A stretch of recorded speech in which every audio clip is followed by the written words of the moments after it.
Sims, let's go.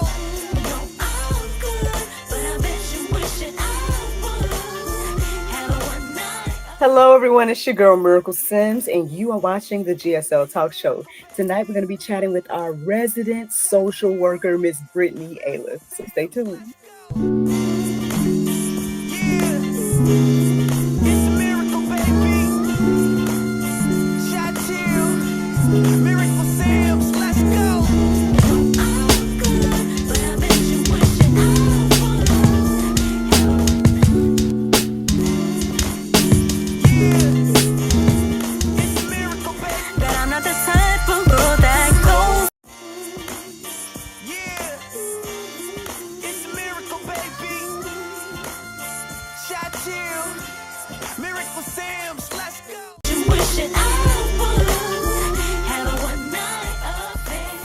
Welcome back to the GSL Talk Show. I am here with Miss Brittany Aliff. How are you doing? Hi, I'm excited to be here. Thank you so much. Yes, ma'am. Excited to have you here officially. I did say the name right? Aliff? Aliff? You did. Yeah. Is one of them. You got it. Well, we are excited to have you here officially. Some people may recognize this lovely lady as our social worker that blew the whistle on Allie's most recent event and things like that. So, yes, if you recognize her face, she is here officially for today's GSL Talk Show. So, welcome. Welcome. Thank you. I'm so excited. I met Miracle and her family this year, and they're just so kind and loving and supportive. And I feel honored. Honestly, I do. And thank you for holding time and space for me to come be able to talk and answer questions and anything we can do to help. Yes, ma'am. Yes, ma'am. Look, thank you for coming to the first GSL experience as well. um, maybe as one of the few people that were there, maybe we'll get your feedback on how you felt about being there and whatnot. But Yeah. first, let's hear about where you're from and then a little bit about yourself. Okay. So I was actually born in Florida, but I moved to Northeast Tennessee when I was young. So I've pretty much been living here since then.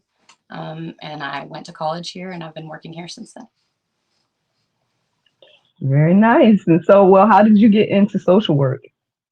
So, well, initially, when I was in college, I was teaching kids gymnastics. And so at that point, I knew I wanted to be in the helping profession somehow, but I wasn't exactly sure how yet. I was kind of going back and forth between psychology and social work. And trying to figure out what population I wanted to work with. And initially, I was thinking like adults with addiction, and I was thinking like opening up my private practice and doing psychology. But about halfway through, I switched to social work. And I realized after working with the kids that that's what I wanted to do. I didn't want to work with adults anymore. I really wanted to work with kids.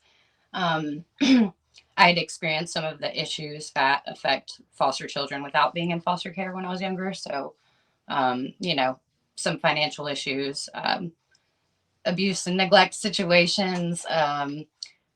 We struggled a lot. And I think that if my family had more resources, we might have been able to do a little better. But I just wanted to be able to help. And I felt like that started at home. Like I noticed that there were other families in the community like mine, just low income areas and single parent households and things like that. And so I figured the best way to help would be from the inside. So after teaching gymnastics, I graduated. I'm trying to think. I graduated with my bachelor's in 2015. I did volunteer work with the Children's Advocacy Center, which they investigated sexual abuse cases. And then I've done I worked with CASA, which is Court Appointed Special Advocates. I've done community work, and now I've worked with the same foster care agency for the last 3.5 years. Wow. Well, anybody who has heard Allie's testimony, it's definitely giving CPS, foster care, all those different lanes a bad rep. So one, I would like to say, God bless you, right, for being someone that seems to be on the right side, right? Yeah. And everything like that. And I know we kind of talked a little bit earlier about, it seems like the group that you're with and whatnot doesn't have the issues that Allie has shared in her testimony, her particular jurisdiction and whatnot. But obviously, here we are today, chatting and whatnot. So, I mean, obviously, I heard Allie's testimony. You heard it as well. So, tell me, what was your first introduction to Allie, and then how did it make you feel as someone in the industry that she's calling out? Mm. My first impression of Allie when I found her on the internet or when I met her. Yeah, like what was your introduction to her? And Mm. then yeah, and then how did you feel like when you heard things that she was saying? Yeah, so I guess the bonnet video was 2020, and it didn't actually come across my For You page until the beginning of 2024. I Mm, was immediately shaken. Just like there was no question to me about whether she was telling the truth or not. She was saying things that I had never heard. She was listing names of people that I at one point supported. Um, and there was no like, you could just feel her raw emotion through the screen. Um, and I just immediately felt like, we've got to do something. This isn't right. Like, I have to do something. I don't know what everyone else is doing, but like, this is not okay. And just her story, I can connect with certain parts of her story, and that, but obviously not. I mean, not the same journey at all. But I felt like I could really connect with Shelly as well. I have some really great foster parents that I work with every week, and she is definitely one of those above and beyond just a foster parent, just a wonderful mother. Um, but again, just like what motivates me for everything else, I'm like, I gotta help. I gotta do something. What can I do? And so that's when I started. I went all the way back and watched all of the footage she had posted. Um, mm, and I just followed my heart from there. Honestly, it felt like I was led by the throat. This is what you're doing mm. now. Wow. So, I mean, what would you say as somebody in the industry that she's calling out? Like, when you heard these things, were you kind of shocked? Were you like, how? Like, I don't, I can't imagine again. I mean, in some ways, she calling out the industry that I was quote unquote in when it comes to Yes. entertainment and whatnot. But I was only there to a certain extent. Like, I do more independent work. You know what I'm saying? So I never was a part of like mainstream media. But I've always heard of casting couches, and I've always heard of, you Yeah. know, situations. You know what I'm saying? But I Mhm. didn't really encounter that as someone in entertainment. So I don't know if that was the same perspective for you as like, okay, she's calling out social workers, she's calling out CPS, she's calling out, these industries that I'm in. And if you haven't observed these things, um, then it's like I'm just curious of like what was your perspective of hearing about your industry in Sure. this way? So there's a couple things that I have to address with that. So for one, I had to understand California law to a degree, and it's much different than the law here. And I think that the procedure, who gets assigned what and what order that goes in, I feel like that's different. Um, I've never personally worked for CPS, and so the way that it works here is CPS is involved with the initial investigation and removal, and then they're off of it. Like it gets assigned to a state worker that sees them once a month, and then they send referrals out to the agencies, which I'm a part of, so I see the kids every week. Um, Mm, I was obviously stunned by the cover ups, professionally, but honestly, just as a human being with a heart who claims to love children, I I was shaken by that for sure. I don't remember being offended, because I've never worked for CPS and we have such minimal interaction, if any at all. And I know mm, I take care of my kids, so I wasn't like, I was like, I know I'm not one of those, but I was very very shocked that the people that are supposed, you would hope that everybody has the same heart and is there for the right reasons. And mhm, those kids need to be protected the most, and she wasn't. And again, I was just like, I gotta help, I gotta do something. But I will say for the agencies and from state to state, things are different. So there's mm, always that to consider, but also there are lessons to be learned from Allie's story and following the money. So I'm not going to say that my state is innocent. I'm just going to say though that I mm. can speak for my agency, and I've got some really great coworkers who really know their kids.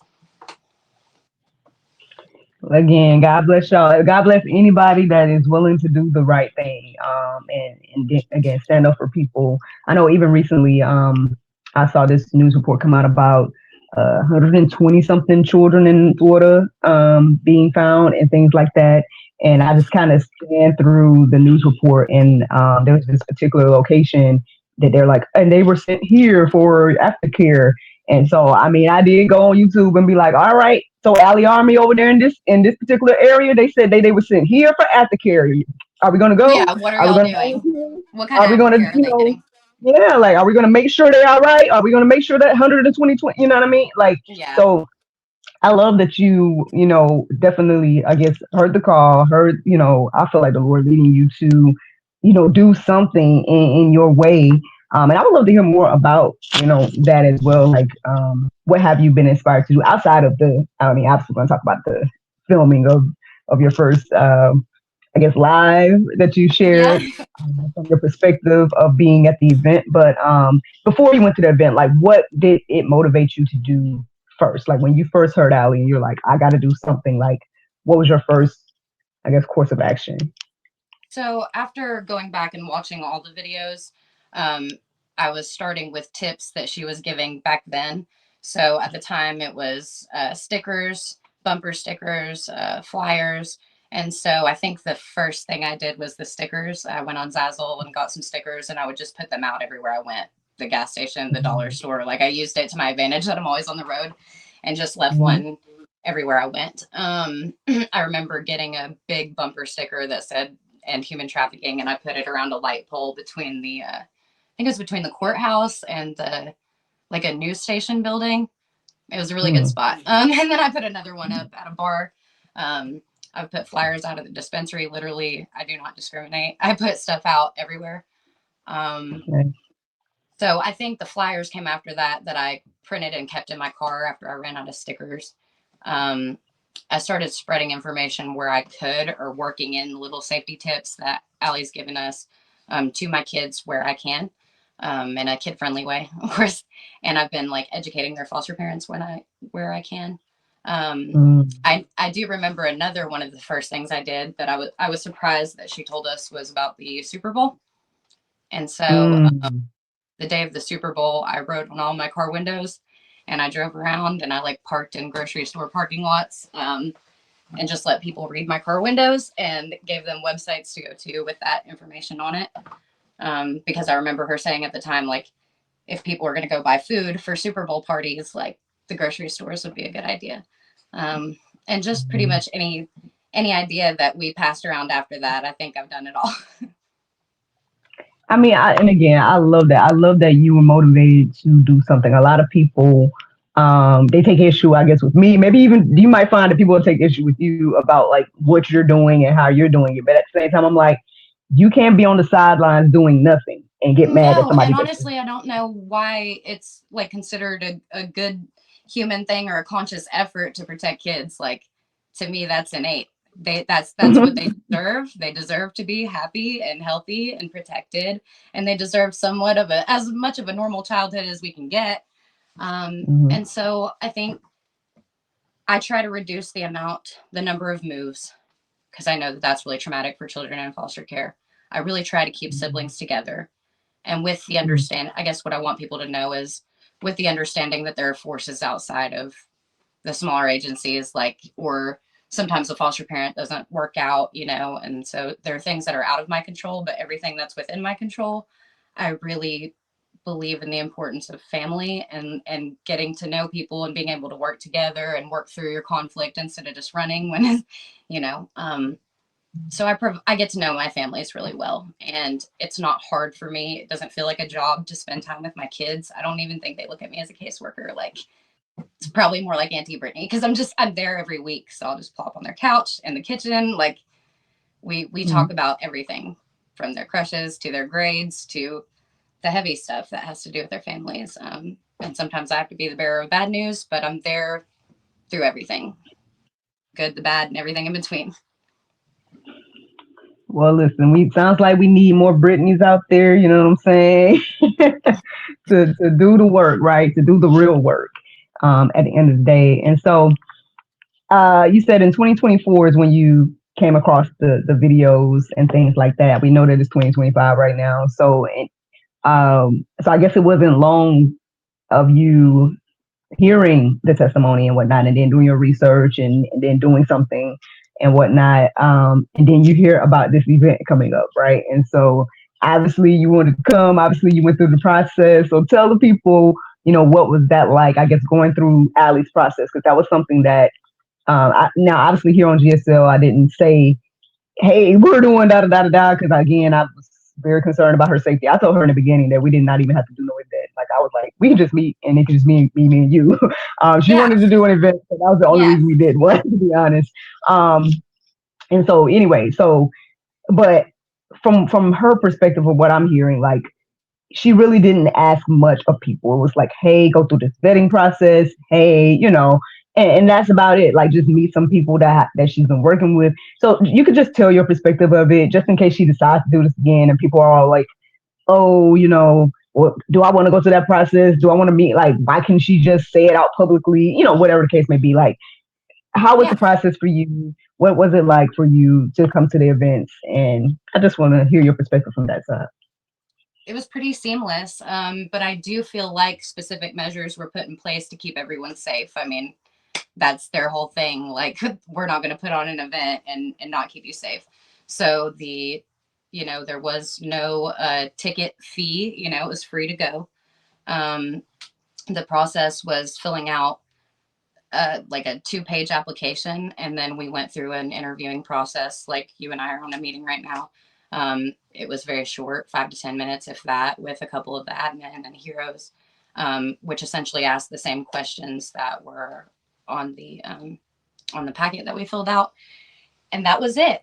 That was literally it. We were given locations right before, so like to keep everybody safe. Yet again, we didn't they couldn't give us that early, and everyone understood why, but they also like gave us options of where we could stay, and they were all fairly close to the venues. And that whole process was great too, like meeting the admin and the heroes and stuff. Like everybody had a job, and it was very fine tuned. They knew what that job was, and just so kind. Like I felt very safe and very connected to everyone there. Well, good. I mean, I guess it just seems so tough to just, you know, um, listen to a survivor and just go through their process. Like, I mean, my goodness, you would think that it was just this big, huge issue. To just because I know people again they take issue with even with us at GSL. They're like, oh, she keeps going to this girl, and I'm like, well, listen, all I know is, I guess I've just been consistent for the past 5 years, and we built this rapport now. But before the whole Diddy thing, I had only talked to Allie like twice, and it was like in this way, and we had never met. We didn't meet until this year, in person finally. Um, but we hadn't talked for like there was a gap of a few years before again the Diddy stuff happened, and then that's kind of how we got back into communication a little bit because I was like, hey, this is what I'm seeing on my end on GSL. I got a flood of people here. All of a sudden, Yeah. like they're just now taking notice of the stuff we posted back in 2020. So, and there's She had. some crazy stuff going on. So I kind of was letting them know about that, and didn't know that we were going to ever talk again or meet or anything. But apparently people had took issue with that, and it's been a lot of stuff. I mean, I've cleaned it up. I've cleaned up a lot of stuff on my end, so I'm not seeing as much as the crazy stuff as we were seeing at some point. But I guess I'd say all that to say, and I don't know what you've experienced on your end now that you have spoken out and whatnot, but and we can love to hear that, right? Um, but I guess I'm saying all that to say, like, even if people doubt Allie's testimony, the level of and that don't get me wrong, there's a lot of love here on GSL for Allie, more love than hate. So that's great to see. Yeah. But on the flip side, there are the crazies, right? There are the people that are coming in the comments and they got Hmm. so much to say, right? And for me, it's weird because I'm like, okay, look, at the end of the day, if anybody was to just go do a little bit of research on GSL or me or anything, they could see the Any research. whole Any research. timeline of how me and her, what I'm saying, like how I'm here today. You know what I'm saying? Like they could see those first episodes that we did together. They could see my first, like I guess my first call to action was like hearing her say, "Y'all need to know how the people feel in cages, so get under the table." And that was my whole thing to be like, okay, that was my first time being like, okay, she said that that's the least I could do. And so I did it, you know what I mean? And all of that has been documented. I didn't do it for none of this to happen. You know what I'm saying? I just did it because that was No. my, how can I help? You know what I'm saying? Mm-hmm. And not knowing again that we were going to ever talk, ever meet, anything, right?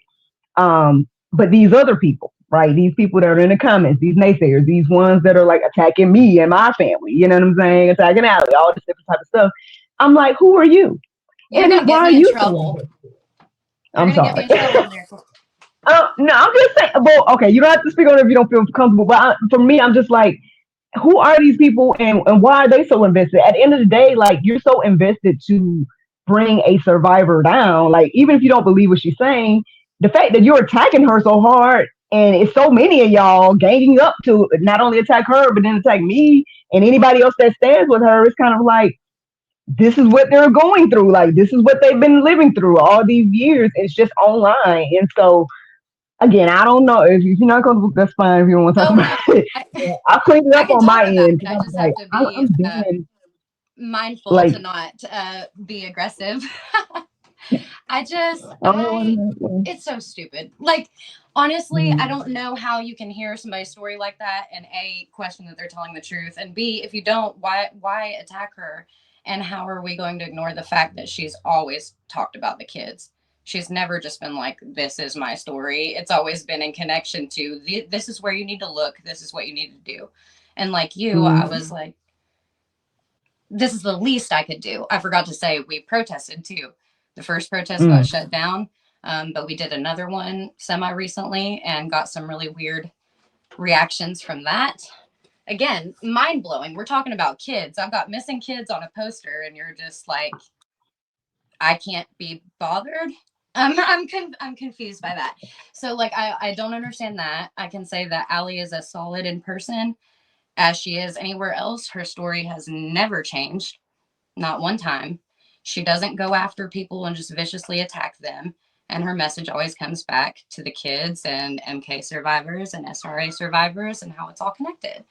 Um, and like I said, just the same in person. So loving, like more like a friend than anything now. And neither one of us saw that coming. Like you said, you hadn't talked to her in a while. You didn't know you were going to meet her. But like, I think that I do believe that God has a plan, and his plan was for us all to meet. And that was huge. That was huge. But I don't understand what they have to gain by just coming after her relentlessly and spamming the same things over and over again. The most ridiculous thing I've heard is those documents are fake. And I try not to feed into it, but me knowing what I know and doing what I do, I get in there sometimes and I'm like, okay, so you make me something with a state seal on it embossed and send it to me right now. I want to see it. And why? Why would somebody write that many affidavits, spend all this time to come up with like a fake adoption order? Like, who cares? Like, and if anybody listened or read anything, they would quickly understand that none of that makes sense. That nothing they're saying tracks or makes sense because Shelly's got an adoption order. It was fully legal. And in mm. order to end up in CPS care, your guardian had to have done something wrong. So she didn't just run And that is from all been documented as well, she didn't from just what run I've from heard. her home to Shelly's. Went through a whole horrible process prior to that. Sorry. Okay. No, no, you're good. And I mean, I'm sure we can go a little bit more into that because, again, that is something that you spoke on in the previous video that we were blessed with the opportunity to share. So thank you for allowing us to share it here. Because I just wanted to make sure people saw your perspective. And I feel like it's a very important perspective. But before we get into that, I guess I want to just touch on that a little bit more because, at the end of the day, again, like, we, it's a lot to make up. It's a lot to fabricate. And who has time to do all of that? You know what I'm saying? And then not only just that, but I'm like, okay, let's say she is, even though I don't think that she's lying. I believe she's telling the truth. But hey, you know what I'm saying? Let's just say that doesn't change anything about the news report I just sat here and told y'all about. Like, unless the news is lying as well, that 122 kids was just found in Florida this week, really. You know what I'm saying? Like, we see missing reports everywhere. For Me too. me, when Missing I heard everywhere. Ali's testimony, I'm missing again men, women, children. You know what I'm saying? Like It's all kinds of people have been missing. And I'm like, you just scroll on social media. People's like, my cousin, my family member, my this, my that, and again, and so it's like, for me, hearing Alex's testimony, and I say this all the time, but I'm like, it just put two and two together of what's happening to the missing people. Mm-hmm. But I'm seeing all these missing people. So at the end of the day, like, are we going to sit here and acknowledge that there's something happening? I mean, and even, obviously we're waiting to see what's going on with this whole Jeffrey Epstein thing, and if that stuff's going to be revealed, and then what's coming from that. That's a whole nother conversation, I'm sure. But again, trafficking is real. Missing people is real. Child abuse is real. So what are we questioning at the end of the day at this point? Yeah, there's no I mean, denying are it. we gonna I mean, you question have to really everybody? just close your eyes to just like deny it. I mean, it only takes a little bit of reading. You do hear about it all the time, and like Ali says, like it's not until it hits somebody's doorstep that it gets personal. But I don't understand that, because I would be really upset if my neighbor's child went missing. And if I saw Right. somebody scoping them out, I would step in and do something. So I will never understand the Mhm. logic of nope, not my business. Right. They're And kids. then you attack They're somebody kids. that is sharing the testimony and sharing what they went through. Like, why attack this person? Like, at the end of the day, the least you can do is listen. If you don't agree, fine. Scroll past, go do whatever and watch your TV show or something. But don't sit here and act like this stuff isn't real. You know what I'm saying? Like, I can sit here and share all kinds of missing people all day long because you just scroll on social media and you just see them everywhere.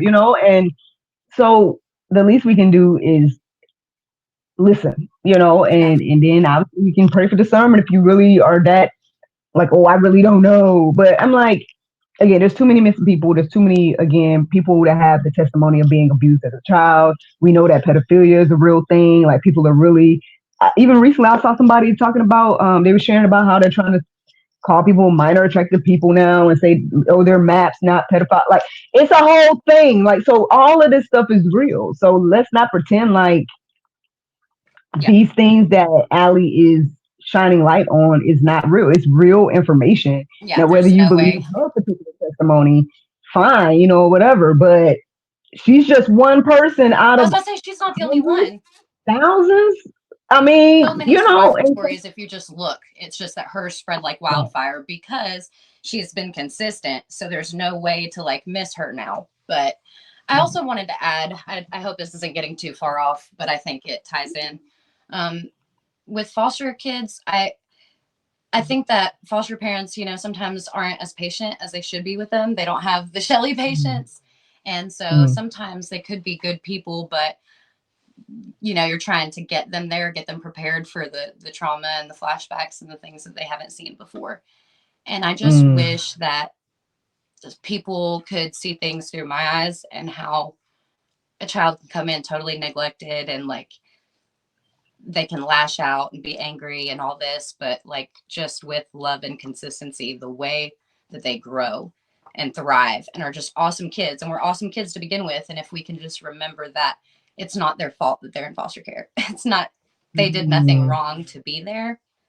And if there's some sort of outburst, it's because they're feeling something, and just be a human, like just be there. How can you look at an upset child and be like, I've had enough, take them back? So I'm mm. just calling on people to be patient and kind. And there are a lot of kids in this world who need a loving Shelly. Is that I agree. I agree. And then, I mean, honestly, again, if you're going to step into that line of work, right? If you're going to say, okay, yes, I'm a foster parent, X, Y, and Z, then, I don't know if again, I don't know what the system's like, and what kind of trainings people go through.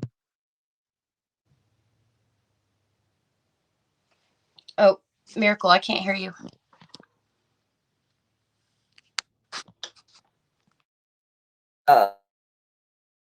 Get before they get into that type of position, um, because it's a serious thing. And like you said, like, if you're not patient, kind, love, like, maybe you shouldn't be a foster parent. Maybe you should go do something else. You know what I'm saying? Like, Don't just do it for, I guess, what, money or what. I don't know what people sign up, think about but it.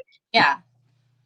I didn't hear all yeah. of what you said because you cut out on me. Did you ask me about trainings, or were we just talking about it?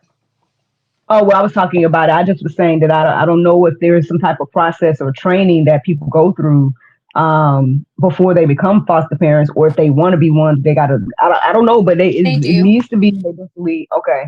You need to They, be they loving, do, and ours kind, goes patient. extra. Yeah. Okay. Yeah, to put them in their shoes. That Removed series, Allie had shown a dance recital for a piece that she choreographed, and the monologue was from the Removed series.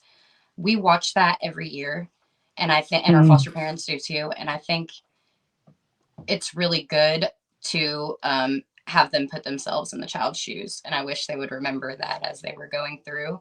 But just watching mm, her go through that, I don't think that there's ever been anyone that watched that didn't cry. But it's so accurate. Just having mm. everything ripped away from you and going from home to home and it being unfamiliar and trying to find your place in that. Wow. But that's something I guess we should look into then, friends. It's just to put ourselves in someone else's shoes for a moment, you know. Um, so you felt led, I guess, after the event to speak out, right? Yeah. And to confirm that the documents you saw were accurate and things of that nature. What would you say was your reasoning to that you felt led to go ahead and speak out? And then, I mean, I guess and for those that may not have seen um, your former video, if you want to kind of do like a quick recap of what you saw while you were there, different things like that, so they can hear Yeah. your perspective. So I saw a lot of misinformation being spread about her and Shelly falsifying documents, and I didn't know if there was anyone else in the room that could verify that. But because I know, like, I put my hands on those documents daily, or I'm reading them daily. And again, there are differences between Tennessee and California, but essentially, the documents that were shown, you couldn't fake. And so in that video, I had talked about codes being on the forms. There were names, which obviously I could not disclose those names, but I saw them with my own two eyeballs. Hmm. So there were CPS worker names, there were case numbers, there were form numbers, there were state seals. I saw her birth certificate or driver's license.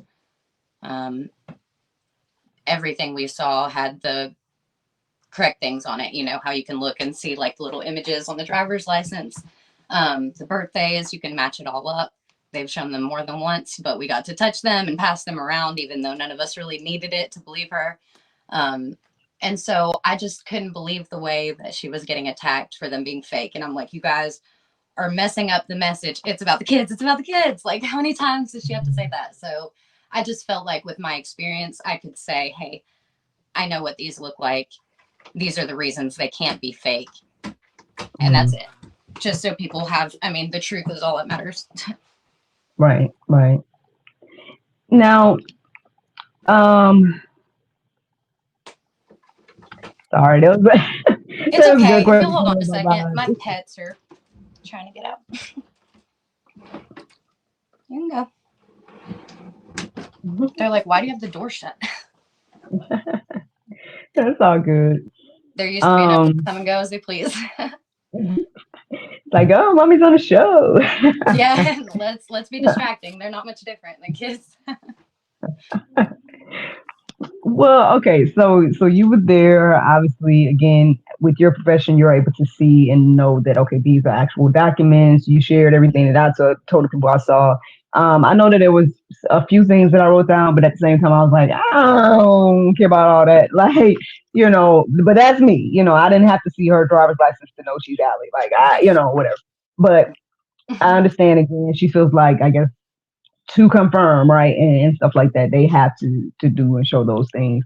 Um, I know they often share like their case numbers and stuff. Is that something that you have the capability to look up in your profession? Because I know like regular people, I guess, can't look up those things to confirm or whatever. But I know they've shared it a lot. They've shared it on like online, like look case numbers X, Y, and Z. So is that something that you're able to look up? I can look up most things. It depends if there was a particular reason in that case that that file had to be sealed. And again, it's different from state to state, but usually I can. Okay. So did you feel like you needed to, or did you look up any of her case stuff like on your own? Um, I did not look up the CPS reports. I wrote down the numbers, but I didn't look Hmm. them up because I could tell by the information on the form that it was legit. I didn't feel the need to. I could, and I could do a follow up video about it to see if I could access it in California, but I don't see any reason why you couldn't. Okay. Yeah, because I know, I guess unless you're like I guess in your shoes, or my understanding is like a reporter of some sort, like regular people can't just look it up or something. But Well, I know I have um, access to, and you're right, like regular people can't have access to any minors' records. Like juvenile court is closed off to the public. If anybody's in there, they have to leave. I know that I have access to all of the kids in the state of Tennessee and their cases. mhm. I have access to that database. I just haven't looked up those specifically in California to see if I can get them. Okay. Well, no pressure. If you do though, I mean, you want we to come can on do back it. and I share, just, hey, again, come on I back. believe her because I've seen it Yeah. and it's been consistent over the years. And I know from my experience, like there's nothing about it that doesn't fit together. Right. And I agree. I'm right there with you. And like I said, I was saying it there too. I mean, I feel like I was more so there for support and for her versus to be there and seeing documents and stuff. I mean, I know there's a lot that when it comes to the redacted things and stuff like that, I know I've sat here and read it for people because I'm like, I've shared it and it seems like y'all not reading it. So let me come in and at least read it for y'all, and stuff like Yeah, that. And some people have been able to receive it better, I guess, in that way. Um, I know you've read the affidavits of truth and whatnot as well. I don't know if you want to share how you felt about those things. We don't have to go over. I mean, she shared names and stuff, so I mean, it's names you guys have already heard if you've heard any of Allie's content. So we ain't got to get up too deep into that. But I guess again, just hearing your perspective of like, how did you feel reading the affidavits of truth, or those different accounts of the different things she's experienced, seeing, I guess, the names unredacted from the CPS reports. Again, not having to talk about them or whatnot, but the clear I can talk ones about that it have been without on saying social them. media. You know what I mean? All that type of Yeah, stuff. Like, how did you feel to be there, seeing all that stuff unredacted? it was heavy. It was heavy. Some of it wasn't too bad for me that was affecting other people because I read these reports all the time and living it's a little harder than reading it. Some of it I wasn't surprised by because Allie's shared some of those before redacted. Hmm. But we got some things unredacted as well when we went to the event. So it was still painful to read the ones that we had already read, but then there were some that really rocked me. Hmm. Just the level of political corruption and just the methods of transportation and the museum. And there was just some really demonic, mm, Yeah. really demonic stuff in there. Yeah. And I know. so, Even I'm sorry. I guess I just want to. If you need a moment, I just no, no, gotta you're fill good. Go in. ahead. But I might. yeah, okay. No, I know recently I've been kind of watching some of the I guess other survivors of Epstein and whatnot, and hearing some of their testimonies and stuff, and obviously, hearing the things that sound similar between the different people, but then also like hearing things that was specific for whoever that person was and stuff like that. And again, we don't want to think that people are doing these evils, you know what I'm saying? But for It's me, easier to again, not like, know, but you need to know because would you be okay with that happening to your own?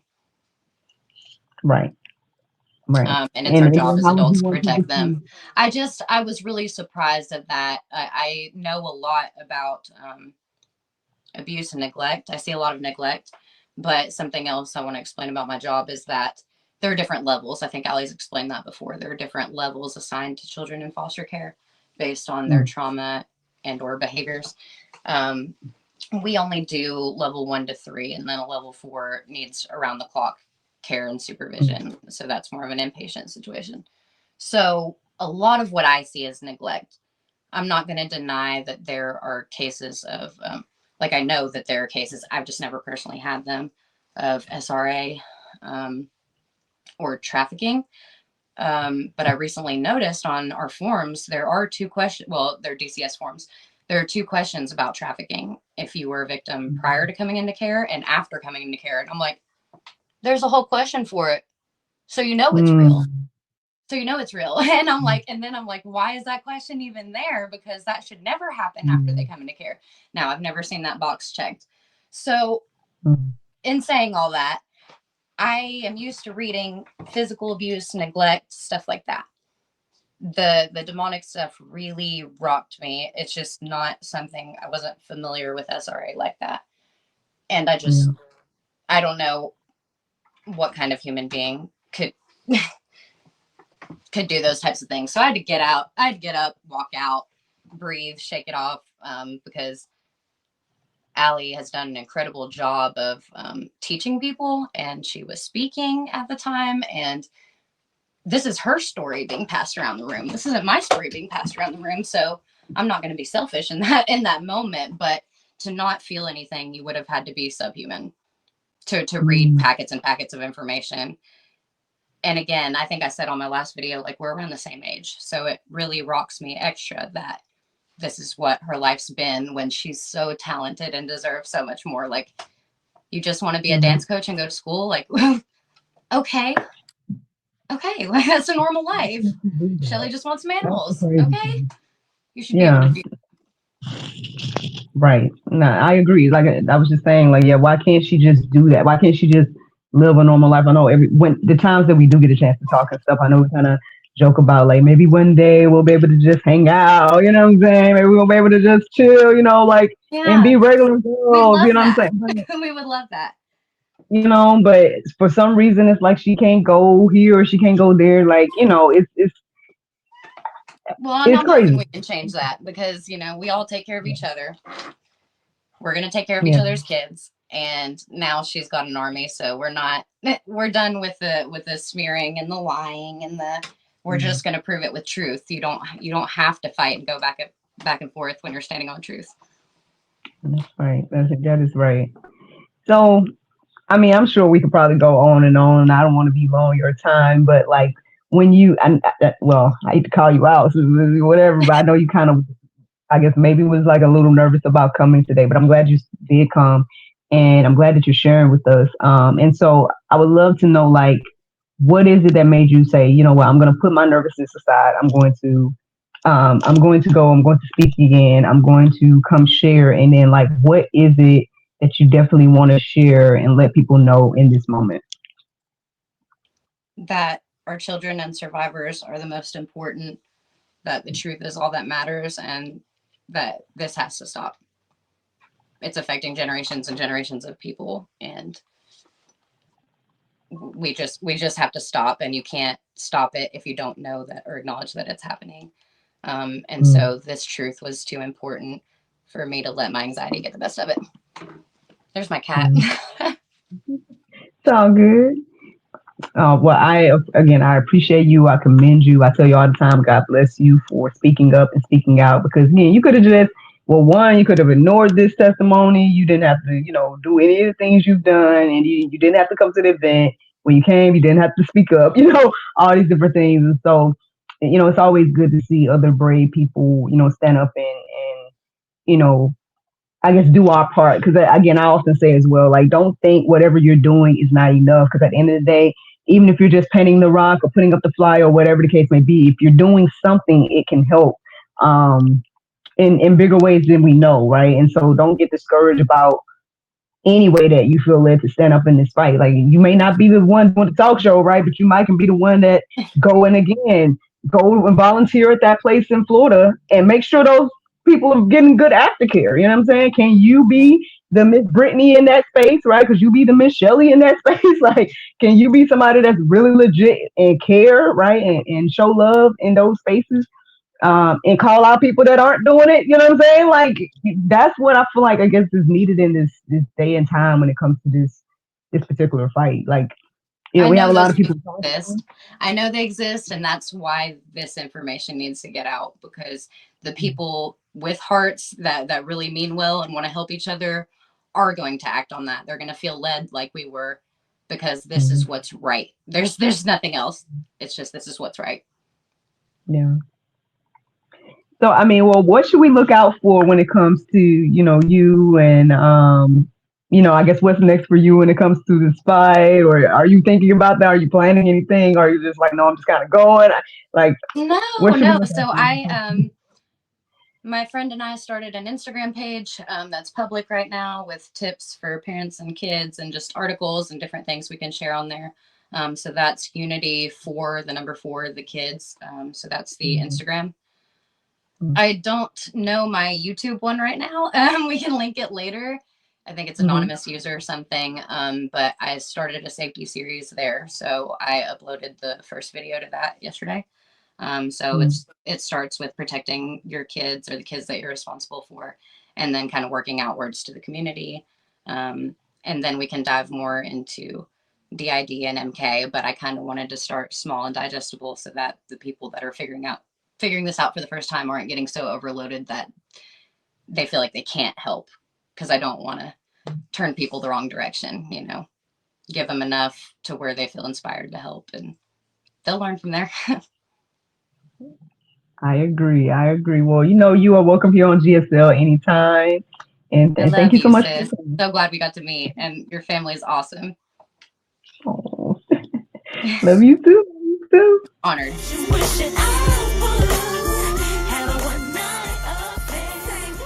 Thank you so much for watching the GSL Talk Show, and thank you to Miss Brittany for joining us tonight. Don't forget to like, subscribe, and share, and check out Miss Brittany and the rest of her endeavors. Have a good night.